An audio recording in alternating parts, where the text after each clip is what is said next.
Hello and welcome. I'm Charles Aite. We are just a few weeks away from the announcement of the monetary policy rate for the month of March this year. And already, financial analyst with the Valley University, Dr. William Supra, is predicting an increase of the policy rate to about 15.8% by the Bank of Ghana. His anticipation comes amid hikes in inflation rates and the subsequent depreciation of the cedi. He joins us for more. Doc, we're grateful that you could join us. Walk us through how you came by this prediction, first of all.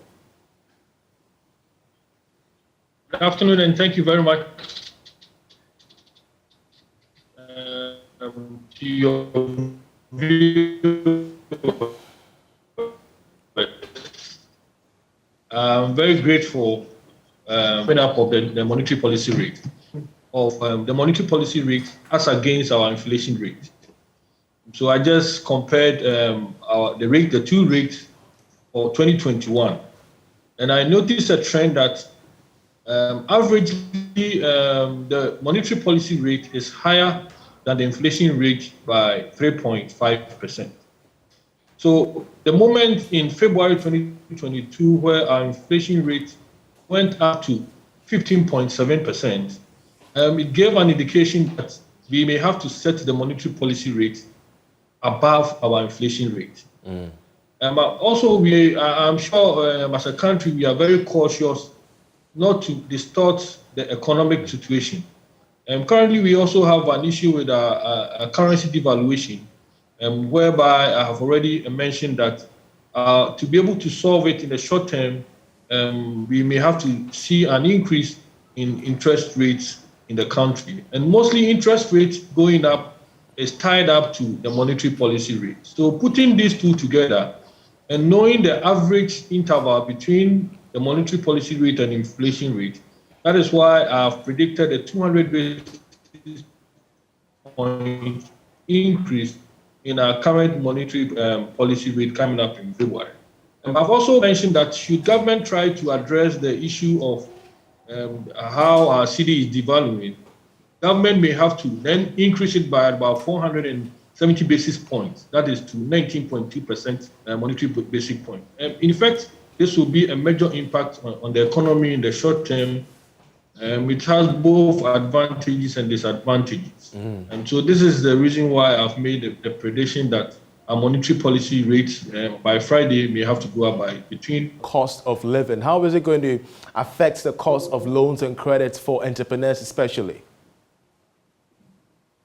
So in the short term, there will be a slowdown in financing or cost of funds to investors or to borrowers. The cost of funds will be commercial banks to increase their lending rates, probably approximately the same margin. So we may go back to the 25% to 28% of lending rates. And this will make things very difficult for people who want to borrow to run their businesses. So this is the short-term impact. This is the negative impact. The positive impact is that government who needs funds to run its operations, government may also get a lot of money from people who want to invest in government securities or bonds or investment. Because government foreign currency in the short term. So all right. In the short term, this will be how to address it. But how sustainable will this measure be, the increase in policy rate? That's if indeed the Bank of Ghana, goes by your prediction. Do you expect a drop in this particular until the next quarter, around June, maybe the third quarter? I'm afraid we have lost Dr. William Supra there. It will slow down the devaluation. So in the next quarter, we may see that The terms of implications should the Bank of Ghana increase the monetary policy rate, of which he's predicting of an increase in the next quarter in that regard, citing specific threats to entrepreneurs, especially when they would have to pay more for the cost of lending. Also citing of respondents of a survey carried out by the Center for Economics, Finance and Inequality Studies wants the e-levy to be cancelled and never introduced. Of course, 36.4%, however, did not have any knowledge at all about the e-levy. Charles Nsiambua has been going through these particular findings and has come through with this report. 13.5% of the respondents held the view that the e-levy should be passed into law, were of the view that it should be passed after this year. Also, 1,679 of the respondents out of the 2,650 were aware of the e-levy. This implies that much education needs to be done to increase public knowledge and understanding of the levy. The survey also assessed the nation's fiscal position concerns. It came those who held a contrary view made up of 25.9%, with a position that there is no need to increase government revenue. On the country's rising debt, 91.8% of the respondents are concerned about the increasing debt of the country. Interesting findings there. Let's around the world. In the past few days, we have seen oil prices experience some fluctuation, staying below the $120 per barrel mark.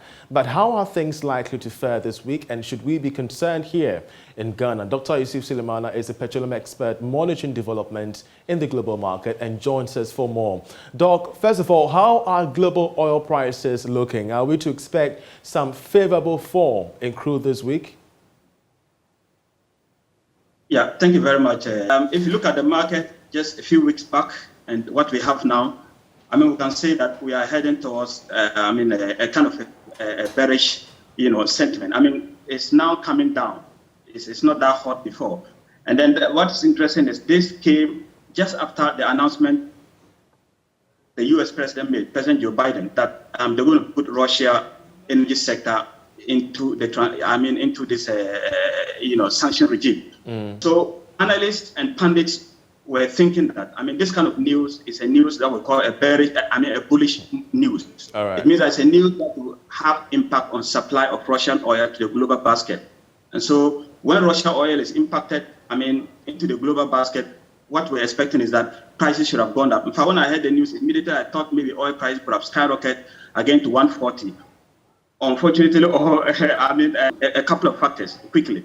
Number one, if you remember before the announcement, we had a lot of uncertainties surrounding the market. And usually when we have a lot of uncertainties, it creates an avenue, it's a fertile ground for what you call, speculative jumps. And if you notice, we're having a lot of speculative jumps. Within a day, it could go it could increase by $6 or $7. Within another day, a single day can drop by $6 or $7. These are not real, actually.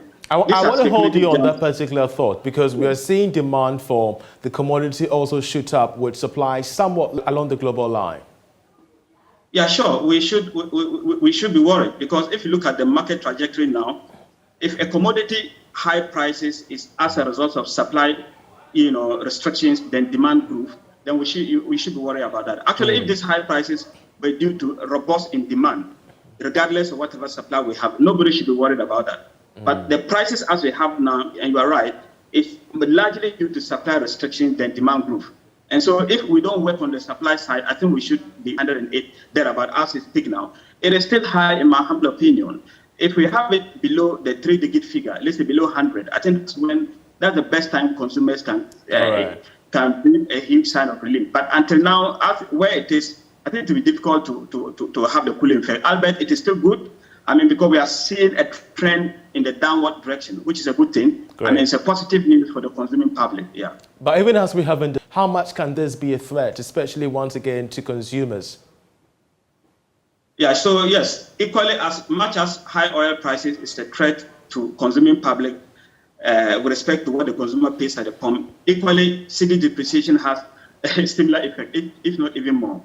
If you look at the price build-up or whatever the consumer pays at the pump, categorically three things will go into that.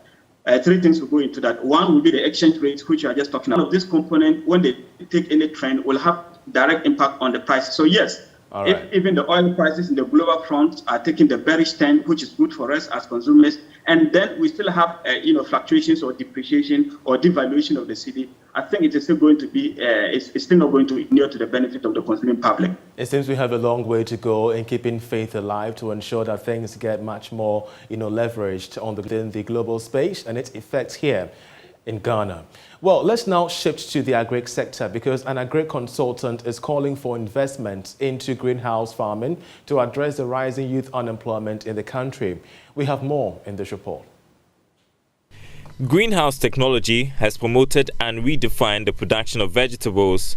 The major reasons for practicing season farming: increasing yield and improving quality of vegetables. Speaking after a visit by Women Empowerment Foundation International to the Youth in Greenhouse Enterprise Project, Ms. Akwe emphasized that investing in greenhouse will provide sustainable jobs and income to keep the youth away from social vices. We are so much passionate about youth development, providing skills, providing employment, providing security. Now, the soft skills are very important to us, and attitude is critical. They should be patient. They can't become rich overnight. Greenhouse and agri is not betting that you can bet today and then tomorrow you'll win. That is not. We are talking about sustainable job creation, sustainable enterprises, and we will want them to engage in things that are. Empowerment Foundation International, Joyce Akwe, indicated that her outfit is committed to ensuring an increase in youth participation in greenhouse farming. We've been educated and we've now come to realize the need of eating healthy vegetables, because we now know the difference between the field vegetables and the greenhouse vegetable, which is more healthier. And we also got to know that everybody can get involved once we have the interest. It is going to help us to accomplish our vision of the company here, so that we can bring most of the youth that we are trying to train to get future for them to get into the greenhouse project, so that they will also get work to do, and together we build a better Ghana. You're still watching The Marketplace. Let's now take a look at the impact of fuel prices on the housing market, because checks at some construction is not just concerned about this trend in prices, but also the unregulated pricing regime of the builds industry. Samuel Amegayebo is the Executive Secretary of Greta, and he joins us via Zoom. We're grateful, sir, that you could join us. Let's start this conversation by walking me through the cost of basic building materials like cement and iron rods as we speak now. Good afternoon, and thank you for the opportunity. I think the price hike issue started as far back as 2020, sometime around December. We woke up one morning and then late December to early January to realize that iron rods had gone up at 42%.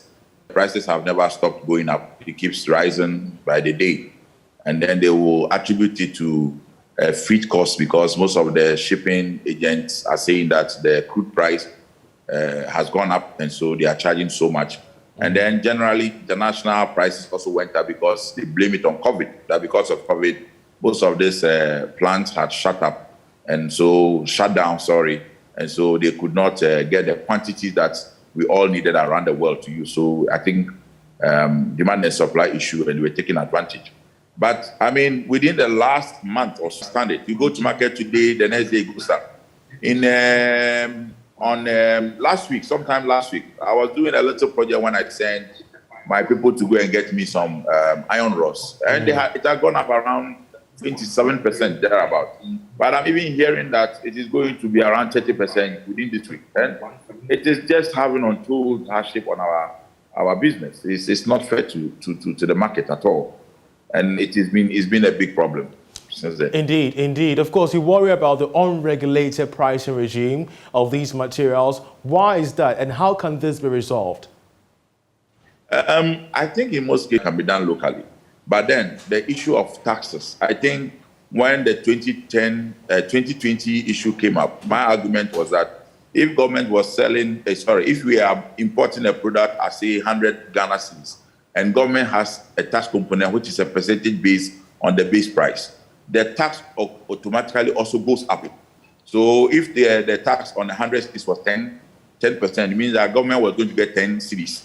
But if the price goes up to 150, it means that government was also going to get the extra increment. So if for nothing at all, locally, what we can do is government should take off those taxes that are percentage based of the product price, so that to at least use our inputs for buildings. Can we find out those ones that can be locally produced, so that we take off the over-reliance on foreign importation, which we don't have too much control. Now, the exchange rate has also added up to the original increment as a result of international prices. So we are saddled with these two issues, and the freight cost has also gone up because they say crude prices have gone up. So there are three major issues that are... Gaibo, we're grateful that you could join us here with Greta there, sharing concerns regarding the high costs in building materials. We're not just talking about the housing industry, we're also talking about the agri sector, because the Chamber of Agribusiness is warning that farmers may soon abandon their farms to seek other means of survival as they are unable to bear the rising costs of fuel and fertilizer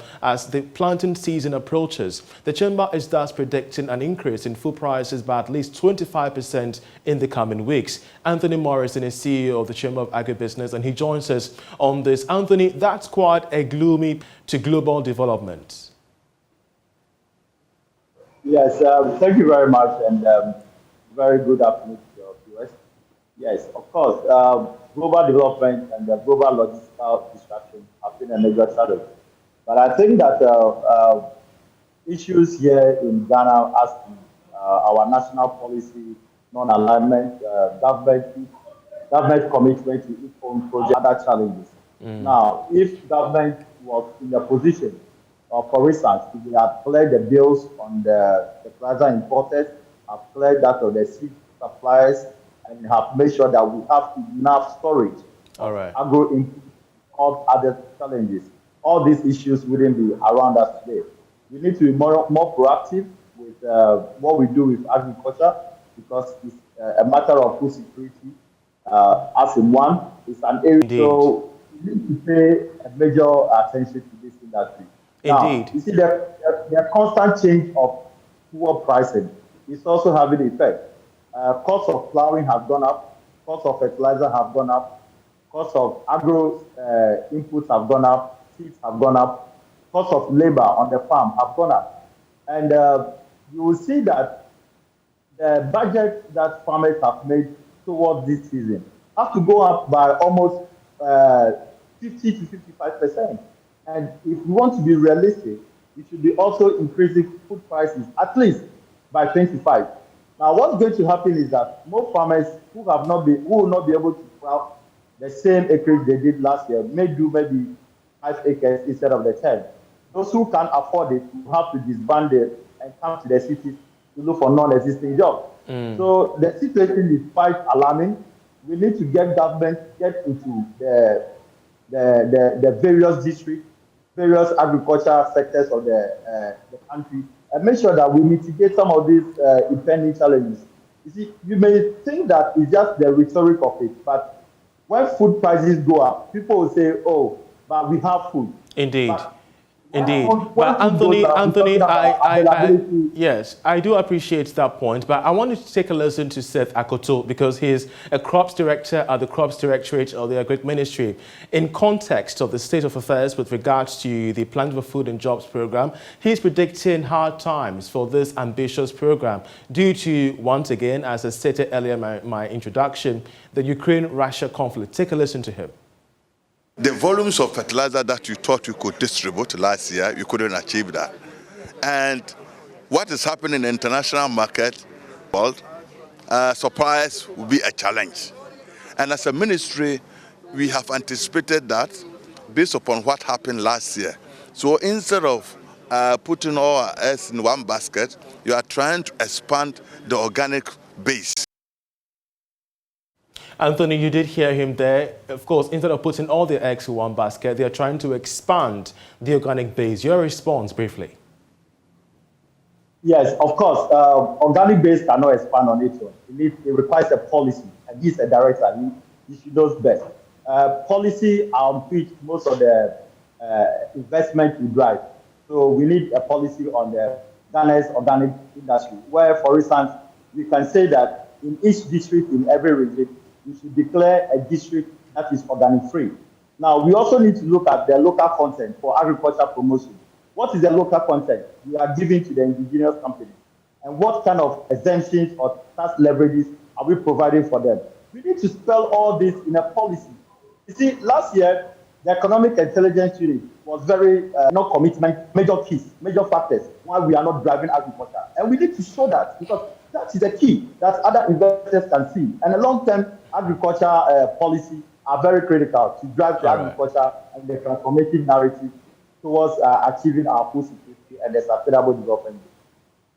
And we shall keep an eye on developments across the farm gate, especially when you've stated quite clearly that this indeed is a threat to Ghana's food security, especially where agribusiness there in that interaction with us concerning the hike in food prices by 25% in the coming weeks. See, we're going to be giving you updates on these developments from the housing sector, the agri sector, fuel prices in our subsequent bulletins, and do stay with us for more on the marketplace. But in the meantime, that's it for the bulletin. I'm Charles Aite. For more news, please log on to myjoyonline.com. Many thanks for watching. Enjoy the rest of our programs.